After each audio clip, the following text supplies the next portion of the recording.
Yun, sa mapagpalang araw po sa ating lahat, mga kalingap, mga kabisnes, mga kapapi. Panibagong araw, panibagong reaction ulit po tayo.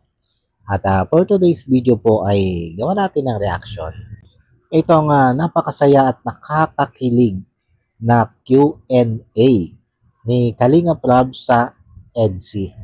Ito po ay kung tutuusin, ay maraming beses nang nag-Q&A itong EDSI. Pero ito pong ating re-reactionan ay yung pinakang latest na Q&A ni Kalinga Prab sa EDSI.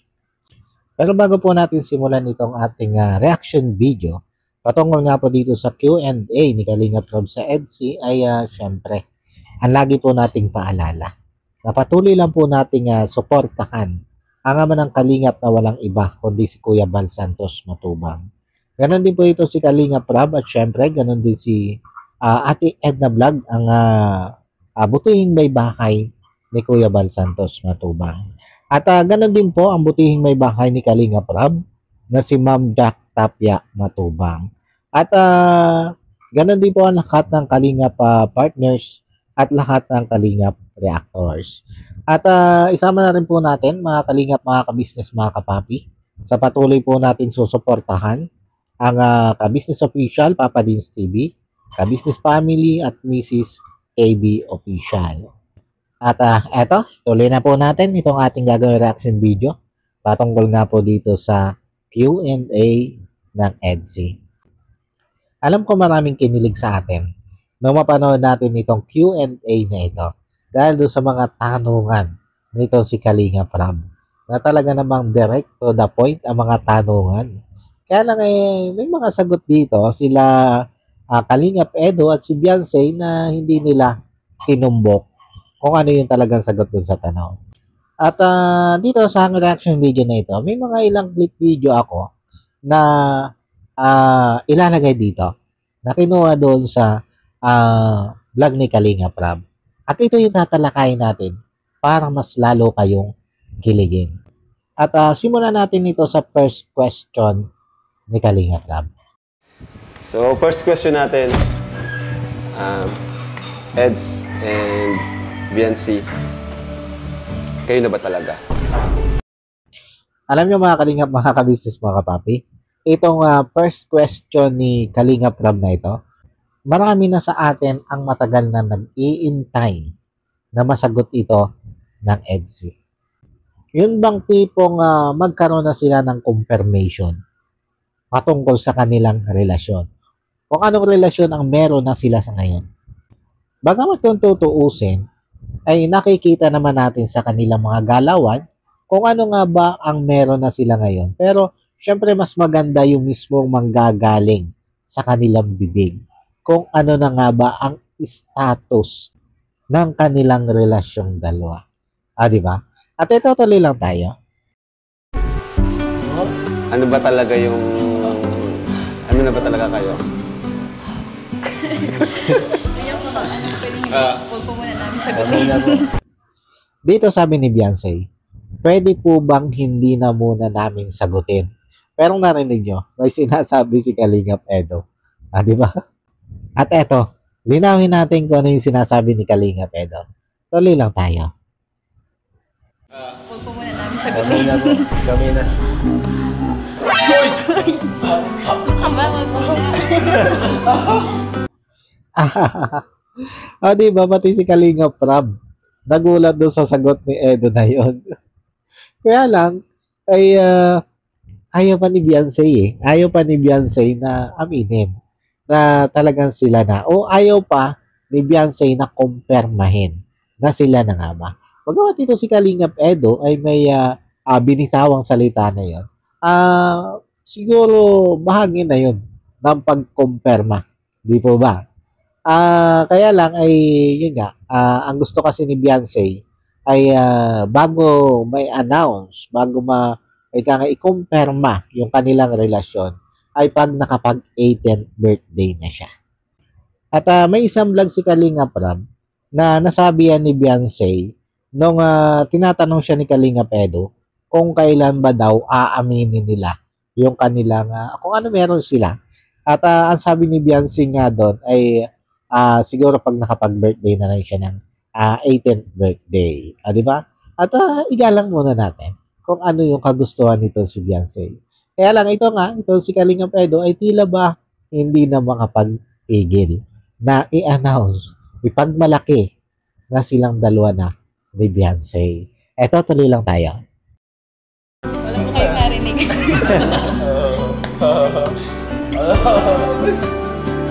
Pag naman nasagutin. Pero sinagot ng Leds eh.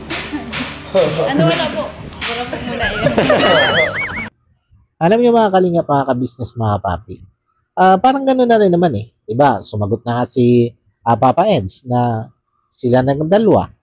Tapos ngayon, sinasabi ni Beyonce ay wala kayong narinig. Diba? Kumbaga, hindi i-deny ni Beyonce na hindi pa sila. Kundi, ang ayaw lang niya ay yung wag mo nang i-announce sa publiko. Yun lang. Pero, walang pagdi-deny dito si Beyonce na hindi pa sila. Eto, tuloy lang tayo. Next question tayo. Ayan, medyo maganda tong tanong na to kasi para to sa inyo, sa isa't isa. Bago nyo sagutin, isipin nyo yung mga nakaraan. Diba? So, sa'yo muna, Beyonce, paano na bago ni Edu ang buhay at pananaw mo sa buhay? Or ano ang impact niya sa buhay mo? Dito sa question ni Kalingap Ram na ito, ang ganda ng sagot ni Beyonce. At alam niyo yung bilang EDSI supporters, talagang mapapawaw kayo na parang mas lalo nyong mamahalin itong tambalang EDSI. Dahil dito sa naging sagot na ito ni Beyonce. Kasi mararamdaman nyo dito na kung papaano o kung gaano kalaki ang naitulong nito si Kalingap Edo dito kay Beyonce. At kung papaano ina-appreciate ni Beyonce ang lahat ng naging tulong ni Kalingap Edo. Eto, tuloy lang tayo. Ayun po kuya, maliban po sa inyo, sobrang laki po ng impact po ni Edu sa buhay ko. Maliban po sa madami pong sumuporta po sa akin, sa amin pong dalawa. Siya po yung unang nagmahal pa sa akin ng ganito. Siya po yung unang nagmahal pa sa akin ng ganito. O, diba? Ito yung sobrang nakakakilig dito. Mga Kalingap, mga ka-business, mga kapapi. At nakakabilib para dito kay Beyonce. Kasi, yun naging tulong sa kanya ni Kalingap Edo. Hindi lang ang tinitingnan dito ni Beyonce ay yung naging tulong nitong si Kalingap Edo para umangat yung kanilang antas ng pamumuhay. Kundi pati yung pagmamahal na ibinibigay sa kanya ni Kalingap Edo, ipinaparamdam sa kanya ni Kalingap Edo, ay lubos-lubos niyang ipinagpapasalamat. Diba? At ito yung, wow. Diba? Mapapawaw na lang talaga tayo at mapapasana all na lang talaga tayong lahat. Diba mga Kalingap, mga ka-business, mga kapapi? At ang swerte ni Kalingap Edo dahil ganyan siyang pahalagahan nitong si Beyonce. Ganyan ganyang i-appreciate nito si Beyonce. Yung mga naging tulong sa kanyang buhay at sa kanyang pamilya nitong si Kalingap Edo. At sobrang nga niya ipinagpapasalamat ang pagmamahal na ipinaparamdam sa kanya ni Kalingap Edo. Eto, tuloy lang tayo. Kasi pagkasama ko, dahil po mature po na yung partner ko po, mas feeling ko po nagiging mature din po ako dahil po sa kanya. Tapos, syempre po yung mas nabuboost po kuya yung confident ko po dahil po din sa kanya. Dahil sa akin. Wow.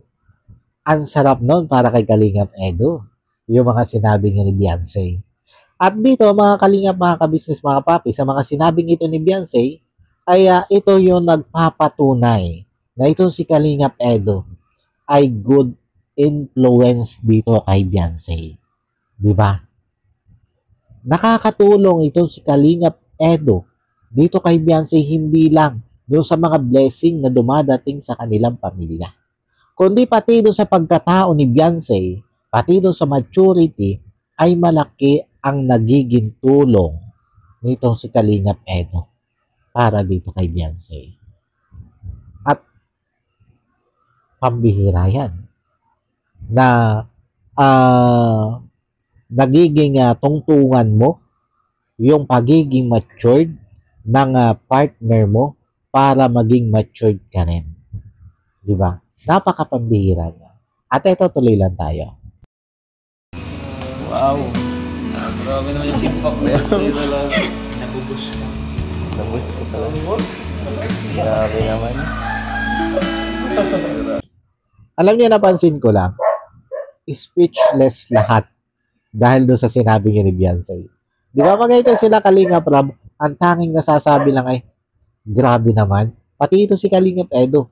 Yun lang yung nasasabi. Grabe naman. Kasi grabe talaga. Di ba? Grabe na ikaw ay ginagawa mong inspirasyon itong iyong partner para maging matured ka.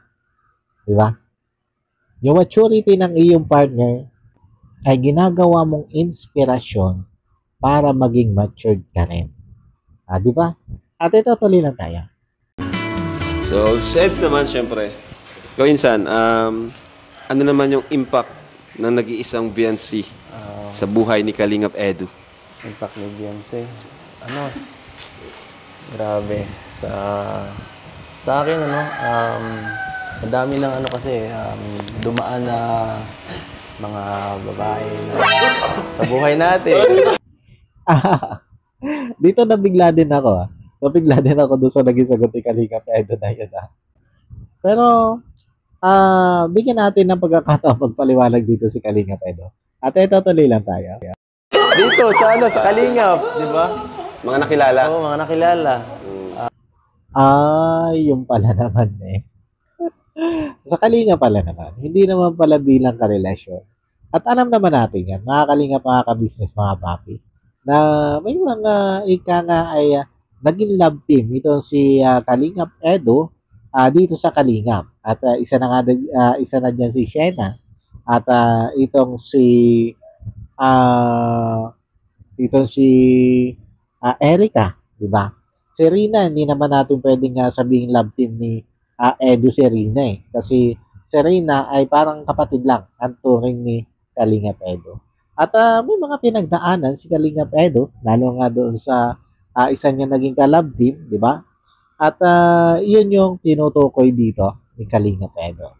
At dito ay ipinahiwatig din itong si Kalingap Edo na naging napakalaking tulong sa kanya nitong si Beyonce.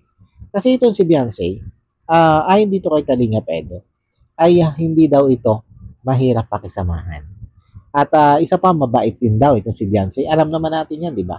Mga Kalingap, mga ka-business, mga papi. At ang isa sa nagustuhan ko sa sagot ni Kalingap Edo dito ay si Beyonce daw ay eto. Kagaya niya, napagmahal. Di ba? At ramdam naman natin yan kay Beyonce. Nakikita naman natin yan kay Beyonce. Na ito si Beyonce talaga ay mapagmahal. Hindi lang syempre sa kanyang pamilya, kundi syempre pati na rin kay Kalingap Edo. Di ba? At eto, tuloy lang tayo. Itong tanong ko is, si Edo mo na magsasagot. Ano, Insan, ang masasabi mo sa mga issue na binabato sa'yo ngayon? Ito siguro ang tanong na ito ni Kalingap Rob. Lockdown na lang natin ito para hindi tayo ika nga ay mabad trip. Kasi alam naman natin na marami talaga nag-i-issue dito sa EDSI. Hindi na naman kay Kalingap Edo, kundi pati kay Beyonce. Diba?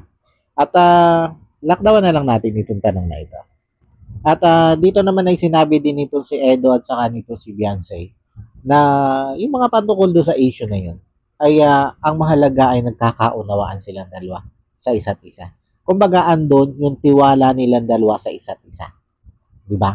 Si Beyonce malaki ang tiwala kay Kalingap Edo at ganun din ito si Kalingap Edo. Malaki ang tiwala dito kay Beyonce. Kaya yun yung nagpapatatag sa kanila. At eto, tuloy tayo sa ibang katanungan. So, next question natin. Edu, sigurado ka na ba talaga kay Biancy? 101%. Wow! 101%. Di ba? Lagpas sa 100%. Sure na sure. Ito si Kalingap Edo dito kay Beyonce.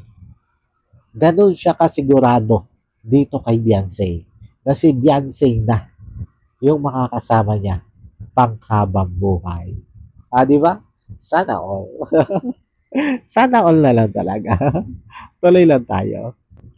Pero dito, ay sinabi ni Kalingap Edo dito kay Beyonce na kung sakasakali na makahanap ito si Beyonce ng ipapalit sa kanya, ay i-inform lang daw siya ito si Kalingap Edo.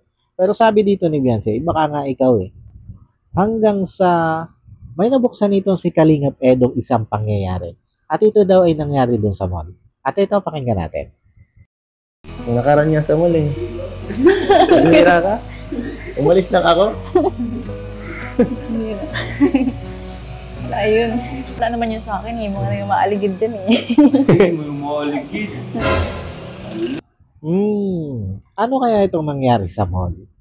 At bakit tila ba may kaunting panibugo ito si Kalingap Edo? Pero mga Kalingap, mga ka-business, mga papi, itong ipinapakitang panibugho ni Kalingap Edo, ito yung mga panibugong ika ngay pabiro, hindi seryoso. Ito, tuloy lang tayo. Ay, pansinin kasi ito eh. Bakit sa mall may umaligid sa'yo? Hindi, nagbili lang ako nasa nagsishopping. Ay, kami. Nagkuha ng magbibili para sa feeding. May lumapit na lalaki. Sundalo po eh. Hinihingi po yun kasi yung number. Kala ko po kasi kuya fans. Kala ko po mapapicture po. Tapos sabi ko, sige po, mag-picture po tayo. Tapos sabi ko niya, ano po yung, naka-ano na po yung number ng, yung ano baga po kuya, pipindot eh. Sabi ko, ay, hindi pa ako nabigay ng number. Oh, yun pala naman Kalingap Edo eh. Nangihingi ng number pala dito kay Beyonce. O may nangihingi number na isang sundalo. Pero yun nga, kailangan ni Beyonce ay magpapapicture kaya lumapit ito si Beyonce. At nung nga daw ipinatatype dito kay Beyonce yung number, ay sinabi ni Beyonce doon sa sundalo na hindi siya nagbibigay ng number. Diba?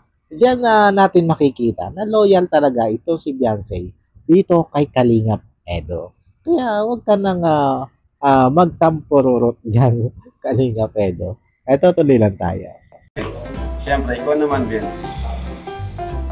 Sa ngayon, di ba, bata ka pa, mag-18 ka pa lang. Pero gusto ko lang tanongin sa'yo kung gaano ka kasigurado kung sakali man, yan nga. Kung kayo na ba talaga, gaano ka ka-sure na kayo? Dito sa tanong na ito talaga ako napanganga. Alam niyo yung habang sumasagot si Beyonce, ay naka-steady lang yung ngiti ko. Na, wow, di ba? Na ganito siya kasigurado. Ganito siya kasigurado kay Kalingap Edo. Eto, para mas kiligin kayo, i-play natin yung sagot ni Beyonce. Ay, ako po kuya, sigurado na po ako sa kanya. O, di ba? Wala pang paliwanag si Beyonce kung bakit siya ganun kasigurado kay Kalingap Edo. Ay, kinilig na tayo. Di ba? Pati yung Kalingap team na kasama nila Kalingap Rab na nandoon, talaga namang kinilig. At pati si Kalingap Rab. Eto, tuloy lang natin. Kaso ang problema po, bata pa ako. Hindi ko pa alam kung kaya po niya maghintay. Yun ang tanong. Kaya bang maghintay ni Kalingap Edo? Pero ako, mga Kalingap, mga ka-business, mga papi, kung ako yung tatanungin, sa tingin ko kay Kalingap Edo, kayang-kaya yan ni Kalingap Edo. Kasi nauunawaan naman ito si Kalingap Edo, na bata pa ito si Beyonce, at may mga pangarap ito na gustong marating bago sila lumagay sa tahimik. Diba? Kaya para sa akin, kayang-kaya yan ni Kalingap Edo. At saka alam mo, mga Kalingap, mga ka-business, mga kapapi, kung isa kang tunay na nagmamahal, handa kang maghintay. Diba? At sabi nga ni Kalingap Edo, 101% sigurado na siya dito kay Beyonce. Kaya siguradong nagmamahal siya at siguradong makakapaghintay siya. At dito sa panghuli na tanong, para dito sa EDC, ay pagbibigay ng message. Tinanong ni Kalinga Prab kung ano message sa isa't isa. At ang naging mensahe dito ni Kalinga Pedro ay sana ay matupad lahat ni Beyonce ang mga pangarap niya. Lalong-lalo na doon sa pag-aaral. At syempre ay andun yung sana ay mapatatag pa nga nila yung kanilang relasyon. At sabi nga nito si Kalinga Pedro ay naroon lang siya para dito kay Beyonce. Sa lahat ng pagsubok na pagdaraanan nito si Beyonce, andun lang siya. At pwedeng-pwede niya kung nakahanda siya na suportahan nito si Beyonce sa anumang oras at pagsubok na pagdadaanan nito. Diba? At ito naman si Beyonce ay ang mensahe at hiling o kahilingan niya dito kay Kalinga Pedro ay sana daw ay maging honest lang sa kanya lagi itong si Kalinga Pedro. At pwede rin daw naman na pag may problema ito si Kalinga Pedro ay magbukas sa kanya. Kumbaga, magsabi si Kalinga Pedro kung ano man yung mga pinoproblema nito. Nasa ganun nga naman ay matulungan din nitong si Beyonce, itong si Kalinga Pedro, na mapataas yung moral. Diba? At ito yung mahalaga sa magkarelasyon sa isang couple. Yung nagkakabukasan ng kanya-kanyang saloobin. Yung nagdadamayan sa kanya-kanyang mga suliranin. Di ba? Kaya nga naging couple kayo eh. Di ba? Dapat magkatuwang kayo sa hirap at ginhawa. Ganon din sa mga problema at mga kasayahan. Di po ba? At yan paano po mga kalingap, mga kabisnes, mga papi. Hanggang dito na lang muna po. Ito ang ating reaction video para dito sa EDC. At sana yung nagustuhan nyo po itong aking mumunting reaction video na ito. At muli po ay maraming salamat po sa patuloy na sumusuporta at patuloy na tumatangkilik sa aking mga ginagawang reaction video. Maraming salamat po. At yun, bago po tayo tuluyang tapos dito sa ating reaction video na ito, ay yan na lagi po nating paalala na patuloy lang po nating suportahan ang ama ng Kalingap na walang iba kundi si Kuya Bal Santos Matubang. Ganon din po ito si Kalingap Rab at syempre, ganon din si Ate Edna Vlog, ang butihing may bahay ni Kuya Bal Santos Matubang. At syempre, ganon din po ang butihing may bahay ni Kalingap Rab na si Ma'am Jack Tapia Matubang. At ganon din po ang lahat ng Kalingap partners at lahat ng Kalingap reactors. At isama na rin po natin sa patuloy natin susuportahan ang Ka-Business Official, Papa Dins TV, Ka-Business Family, at Mrs. KB Official. At ganun din po ang lahat ng mga kagwangs ni Ka-Business. At syempre, ganun din ang lahat ng reactors ng Ka-Business. At isama na rin po natin mga Kalingap, mga Ka-Business, mga papi, sa susuportahan natin. Ito ilalagay ko dito sa screen. At eto po sila. Our hearts beat to the city streets. We began to feel the fire. We rise like tall buildings as the chemicals they take us higher. The night's young, it has just begun. At ayan muli po ay maraming salamat po. And God bless po sa inyong lahat. I love you all. Bye-bye.